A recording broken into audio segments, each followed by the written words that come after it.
اللهم صل على سيدنا محمد وعلى آل سيدنا محمد وبارک وسلم۔ السلام علیکم۔ آج ہم سورۃ مائدہ کی آیت نمبر 102 سے شروع کریں گے۔ قد سألها قوم من قبلكم ثم اصبحوا بها کافرین۔ ایسی باتیں تم سے پہلے اور لوگوں نے بھی پوچھی تھی، پھر ان باتوں کے منکر ہو گئے۔ اس سے غالباً یہودیوں کی طرف اشارہ ہے جو شریعت کے احکام میں اسی قسم کی بال کی کھال نکالتے تھے، اور جب ان کے اس عمل کے نتیجے میں ان پر پابندیاں بڑھتی تھی تو انہیں پورا کرنے سے عاجز ہو جاتے، اور بعض اوقات ان کی تعمیل سے صاف انکار بھی کر بیٹھتے تھے۔ ما جعل اللہ من بحیرۃ ولا سائبۃ ولا وسیلۃ ولا حام ولکن الذین کفروا یفترون علی اللہ الکذب واکثرهم لا یعقلون۔ اللہ تعالیٰ نے نہ بحیرہ کو مشروع کیا ہے، اور نہ صائبہ کو، اور نہ وسیلہ کو، اور نہ حام کو، لیکن جو لوگ کافر ہیں وہ اللہ تعالیٰ پر جھوٹ لگاتے ہیں، اور اکثر کافر عقل نہیں رکھتے۔ یہ مختلف قسم کے نام ہیں جو زمانہ جاہلیت کے مشرکین نے رکھے ہوئے تھے۔ بحیرہ اس جانور کو کہتے ہیں جس کے کان چیر کر اس کا دودھ بتوں کے نام پر وقف کر دیا جاتا تھا۔ صائبہ وہ جانور تھا جو بتوں کے نام کر کے آزاد چھوڑ دیا جاتا تھا، اس سے کسی قسم کا فائدہ اٹھانا حرام سمجھا جاتا تھا۔ وسیلہ اس اونٹنی کو کہتے ہیں جو لگاتار مادہ بچے جنے، بیچ میں کوئی نر نہ ہو، ایسی اونٹنی کو بھی بتوں کے نام پر چھوڑ دیتے تھے۔ اور حامی وہ نر اونٹ ہوتا تھا جو ایک خاص تعداد میں جفتی کر چکا ہو، اسے بھی بتوں کے نام پر چھوڑ دیا جاتا تھا۔ وَإِذَا قِيلَ لَهُمْ تَعَالَوْا إِلَى مَا أَنزَلَ اللَّهُ وَإِلَى الرَّسُولِ قَالُوا حَسْبُنَا مَا وَجَدْنَا عَلَيْهِ آبَاءَنَا أَوَلَوْ كَانَ آبَاؤُهُمْ لَا يَعْلَمُونَ شَيْئًا وَلَا يَهْتَدُونَ۔ اور جب ان سے کہا جاتا ہے کہ اللہ تعالیٰ نے جو احکام نازل فرمائے ہیں ان کی طرف اور رسول کی طرف رجوع کرو، تو کہتے ہیں کہ ہم کو وہی کافی ہے جس پر ہم نے اپنے بڑوں کو پایا، کیا اگرچہ ان کے بڑے نہ کچھ سمجھ رکھتے ہوں اور نہ ہدایت رکھتے ہوں۔ اس آیت میں اگرچہ عرب کے مشرکین کی بات ہو رہی ہے، مگر لفظ عام ہے جن میں ان تمام لوگوں کی مذمت کی جا رہی ہے جو حق بات پر غور و فکر کرنے اور اسے مان لینے کی بجائے اپنے باپ دادا کے رسم و رواج یا مذہبی پیشواؤں کی تقلید کر رہے ہیں۔ اللہ تعالیٰ نے بہت سی آیات میں ایسے لوگوں کی مذمت کی ہے۔ یا ایہا الذین آمنوا علیکم انفسکم لا یضرکم من ضل اذا اہتدیتم الی اللہ مرجعکم جمیعا فینبئکم بما کنتم تعملون۔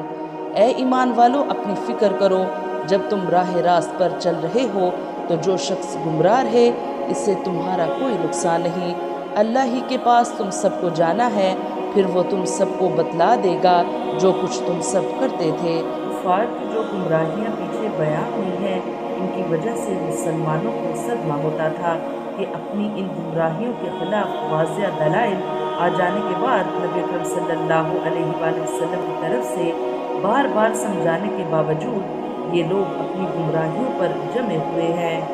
اس آیت نے ان حضرات کو تسلی دی ہے کہ تبلیغ کا حق ادا کرنے کے بعد تمہیں ان کی گمراہیوں پر زیادہ صدمہ کرنے کی ضرورت نہیں، اور اب زیادہ فکر خود اپنی اصلاح کی کرنی چاہیے۔ لیکن جس تبلیغ انداز میں یہ بات ارشاد فرمائی گئی ہے، اس میں ایک تو ان لوگوں کے لیے ہدایت کا بڑا سامان ہے جو ہر وقت دوسروں پر تنقید کرتے ہیں اور ان کے عیب تلاش کرنے میں تو بڑے شوق سے مشغول رہتے ہیں، مگر خود اپنے گریبان میں منہ ڈالنے کی زحمت نہیں اٹھاتے۔ ان کو دوسروں کا تو چھوٹے سے چھوٹا عیب آسانی سے نظر آ جاتا ہے، مگر خود اپنی بڑی سے بڑی برائی کا احساس نہیں ہوتا۔ ہدایت یہ دی گئی ہے کہ اگر بالفرض تمہاری تنقید صحیح بھی ہو اور دوسرے لوگ گمراہ بھی ہوں، تب بھی تمہیں تو اپنے اعمال کا جواب دینا ہے، اسی لیے اپنی فکر کرو اور دوسروں پر تنقید کی فکر میں نہ پڑو۔ اس کے علاوہ جب معاشرے میں بدعملی کا چلن عام ہو جائے تو اس وقت اصلاح کی طرف لوٹنے کا بھی بہترین نسخہ یہی ہے کہ ہر شخص دوسرے کے طرز عمل کو دیکھنے کی بجائے اپنی اصلاح کی فکر میں لگ جائے۔ جب افراد میں اپنی اصلاح کی فکر پیدا ہوگی تو چراغ سے چراغ جلے گا اور رفتہ رفتہ معاشرہ بھی اصلاح کی طرف لوٹے گا۔ یا ایہا الذین آمنوا شہادت بینکم اذا حضر أحدكم الموت حين الوصية اثنان ذوا عدل منكم أو آخران من غيركم إن أنتم ضربتم في الأرض فأصابتكم مصيبة الموت تحبسونهما من بعد الصلاة فيقسمان بالله إن ارتبتم لا نشتري به ثمنا ولو كان ذا قربى ولا نكتم شهادة لله إنا إذا لمن الآثمين۔ اے ایمان والو، تمہارے آپس میں دو شخص کا گواہ ہونا مناسب ہے جبکہ تم میں سے کسی کو موت آنے لگے اور وصیت کرنے کا وقت ہو۔ وہ دو شخص ایسے ہوں کہ دیندار ہوں، خواہ تم میں سے ہو یا غیر لوگوں میں سے۔ دو شخص ہوں اگر تم کہیں سفر میں گئے ہو اور تمہیں موت آ جائے، اگر تم کو شبہ ہو تو ان دونوں کو بعد نماز روک لو، پھر دونوں اللہ کی قسم کھائیں کہ ہم اس قسم کے عوض کوئی نفع نہیں لینا چاہتے، اگرچہ کوئی قرابت دار بھی ہو، اور اللہ تعالیٰ کی بات کو ہم پوشیدہ نہ کریں گے، ہم اس حالت میں سخت گناہگار ہوں گے۔ یعنی دیندار، راست باز اور قابل اعتماد مسلمان۔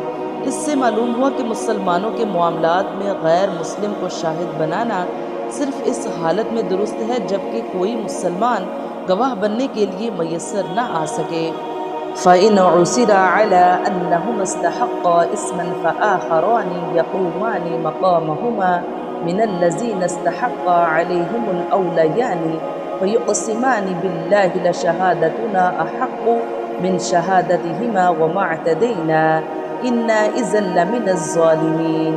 پھر اگر اس کی اطلاع ہو کہ وہ دونوں گواہ کسی گناہ کے مرتکب ہوئے ہیں تو ان لوگوں میں سے جن کے مقابلے میں گناہ کا ارتکاب ہوا تھا اور دو شخص جو سب میں قریب تر ہیں جہاں وہ دونوں کھڑے ہوئے تھے، یہ دونوں کھڑے ہوں، پھر دونوں اللہ کی قسم کھائیں کہ بالیقین ہماری یہ قسم ان دونوں کی اس قسم سے زیادہ راست ہے اور ہم ان سے ذرا تجاوز نہیں کریں گے، ہم اس حالت میں سخت ظالم ہوں گے۔ اس آیت سے یہ واضح ہوا کہ اولیان سے مراد پہلے دو گواہ ہیں جنہوں نے خیانت کی تھی۔ ذَلِكَ أَدْنَىٰ أَن يَأْتُوا بِالشَّهَادَةِ عَلَىٰ وَجْهِهَا أَوْ يَخَافُوا أَن تُرَدَّ أَيْمَانٌ بَعْدَ أَيْمَانِكُمْ وَاتَّقُوا اللَّهَ وَاسْمَعُوا وَاللَّهُ لَا يَهْدِي الْقَوْمَ الْفَاسِقِينَ۔ یہ قریب ذریعہ ہے اس امر کا کہ وہ لوگ واقعہ کو ٹھیک طور پر ظاہر کریں کہ اس بات سے ڈر جائیں کہ ان سے قسمیں لینے کے بعد قسمیں الٹی پڑ جائیں گی، اور اللہ تعالیٰ سے ڈرو اور سنو، اللہ تعالیٰ فاسق لوگوں کو ہدایت نہیں کرتا۔ یوں نماز کے بعد مجمع عام میں جب قسم لینے کا قانون ہوگا تو وصی بھی جھوٹ بولنے سے اجتناب کریں گے اور وارث بھی اللہ کے گھر میں اللہ کی مخلوق کے سامنے ناجائز مطالبہ نہیں کریں گے، دونوں کو علم ہوگا کہ ہمیں قسم اٹھانا ہے۔ یوم یجمع اللہ الرسل فیقول ماذا اجبتم قالوا لا علم لنا انک انت علام الغیوب۔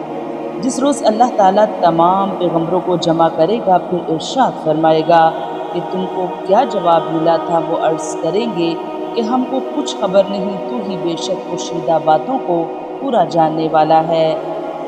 یعنی اسلام کی طرف جو دعوت تم نے دنیا کو دی تھی اس کا کیا جواب دنیا نے تمہیں دیا۔ سورۃ مائدہ کی حاشیہ نمبر 124۔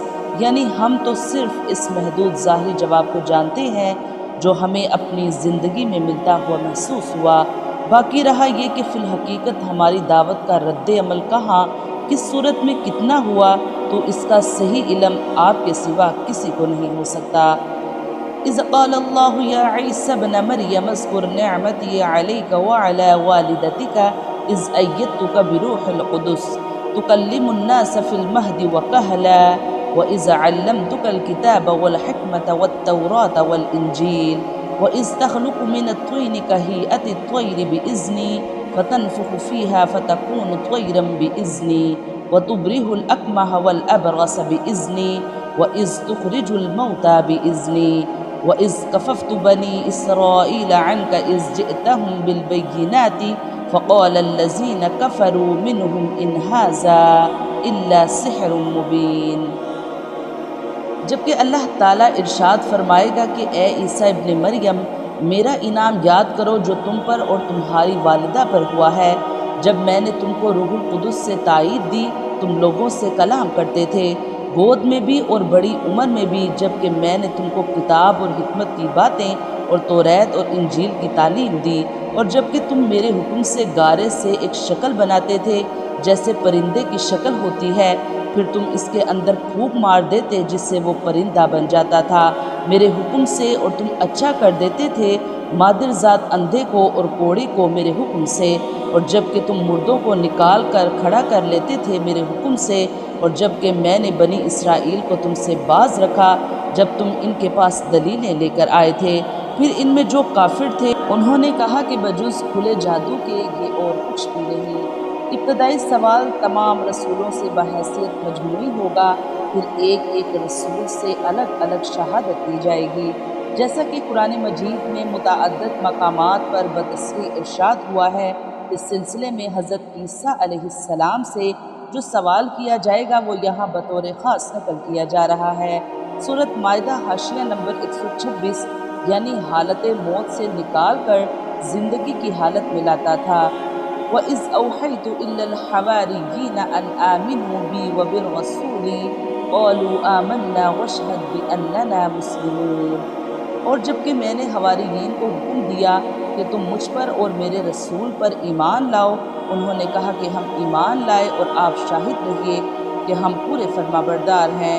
یعنی حواریوں کا تجھ پر ایمان لانا بھی ہمارے فضل اور توفیق کا نتیجہ تھا، ورنہ تجھ میں تو اتنی طاقت بھی نہیں تھی کہ اس جھٹلانے والی آبادی میں ایک ہی تصدیق کرنے والا اپنے بلبوتے پر پیدا کر لیتا۔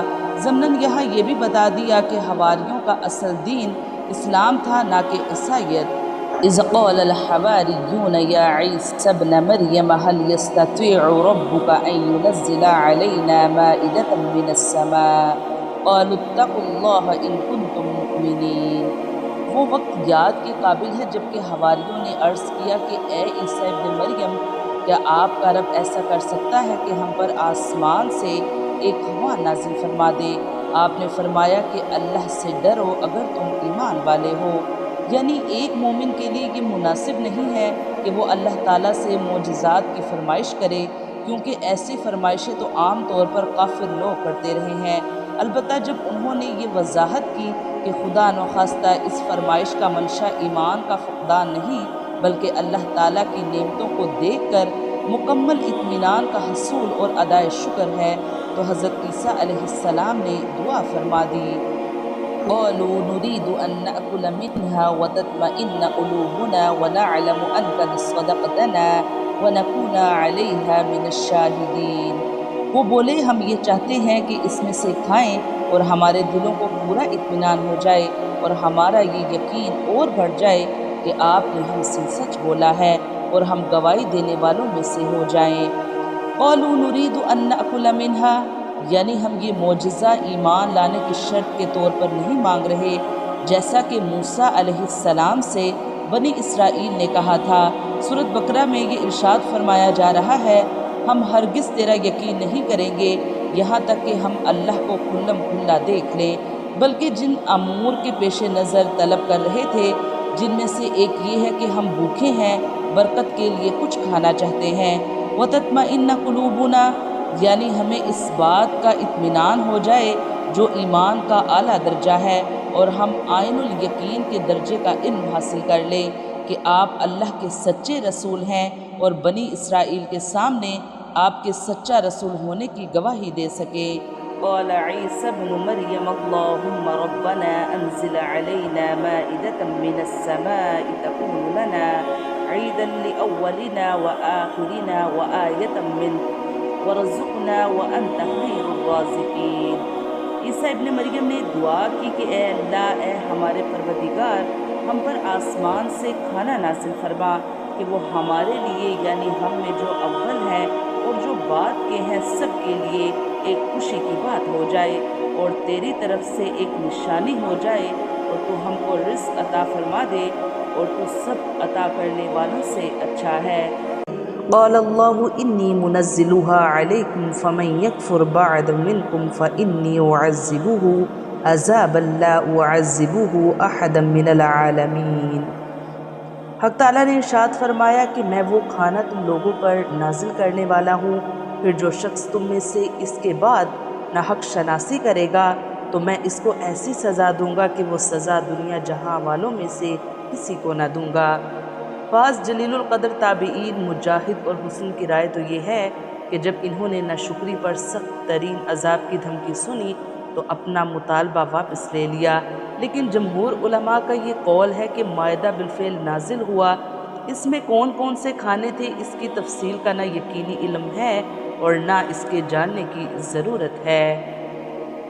وَإِذْ قَالَ اللَّهُ يَا عِيسَى ابْنَ مَرْيَمَ أَأَنْتَ قُلْتَ لِلنَّاسِ اتَّخِذُونِي وَأُمِّيَ إِلَٰهَيْنِ مِن دُونِ اللَّهِ قَالَ سُبْحَانَكَ مَا يَكُونُ لِي أَنْ أَقُولَ مَا لَيْسَ لِي بِحَقٍّ إِن كُنتُ قُلْتُهُ فَقَدْ عَلِمْتَ تَعْلَمُ مَا فِي نَفْسِي وَلَا أَعْلَمُ مَا فِي نَفْسِكَ إِنَّكَ أَنْتَ عَلَّامُ الْغُيُوبِ۔ اور وہ وقت بھی قابل ذکر ہے جبکہ اللہ تعالیٰ فرمائے گا، اے عیسیٰ ابن مریم، کیا تم نے ان لوگوں سے کہہ دیا تھا کہ مجھ کو اور میری ماں کو بھی علاوہ اللہ کے معبود قرار دے لو؟ عیسیٰ عرض کریں گے کہ میں تو تجھ کو منزہ سمجھتا ہوں، مجھ کو کس طرح زیبانہ تھا کہ میں ایسی بات کہتا جس کو کہنے کا مجھ کو کوئی حق نہیں۔ اگر میں نے کہا ہوگا تو تجھ کو اس کا علم ہوگا، تو میرے دل کے اندر کی بات بھی جانتا ہے اور میں تیرے نفس میں جو کچھ ہے اس کو نہیں جانتا۔ تمام غیبوں کا جاننے والا تو ہی ہے۔ عیسائیوں کے بعض فرقے تو حضرت مریم کو تثلیث کا ایک حصہ قرار دے کر انہیں معبود مانتے تھے، اور دوسرے بعض فرقے اگرچہ انہیں تثلیث کا حصہ قرار نہیں دیتے تھے، لیکن جس طرح ان کی تصویر کلیساؤں میں آویزاں کر کے اس کی پرستش کی جاتی تھی، وہ بھی ایک طرح سے ان کو خدائی میں شریک قرار دینے کے مرادف تھی۔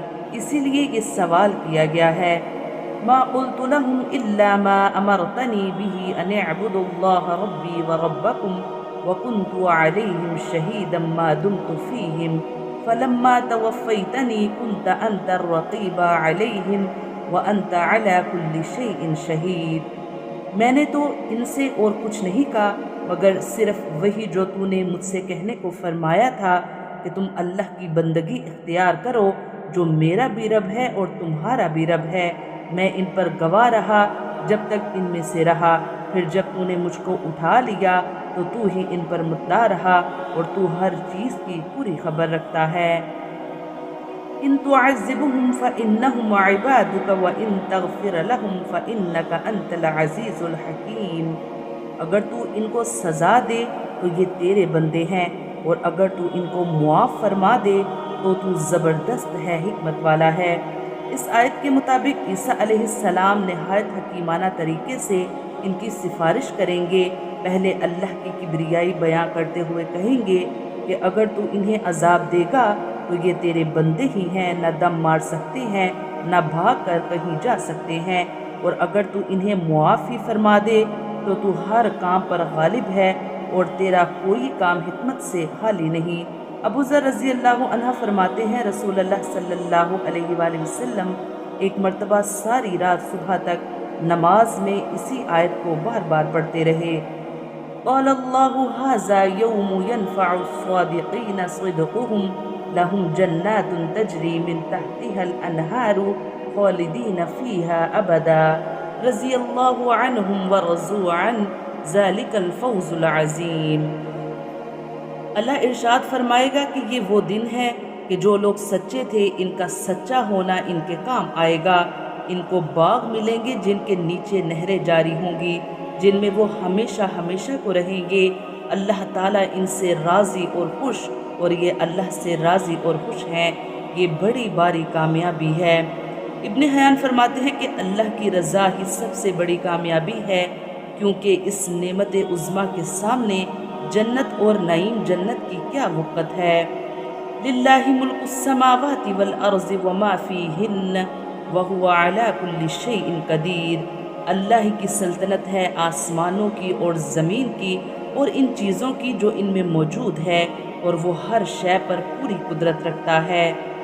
سورت کے آخر میں نصارہ کی تردید کے سلسلے میں یہ خاتمہ نہایت مناسب ہے، یعنی اکیلا وہی زمین و آسمان کی تمام چیزوں کا جن میں انسان بھی ہے بادشاہ ہے، اور یہ حق بھی اسی کا ہے کہ اس کی بندگی کی جائے۔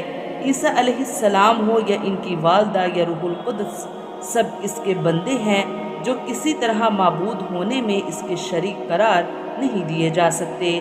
اللہ تعالی ہمیں قرآن پاک پڑھنے کی، اس کو سمجھنے کی اور اس پر عمل کرنے کی توفیق عطا فرمائے۔ آمین یا رب العالمین۔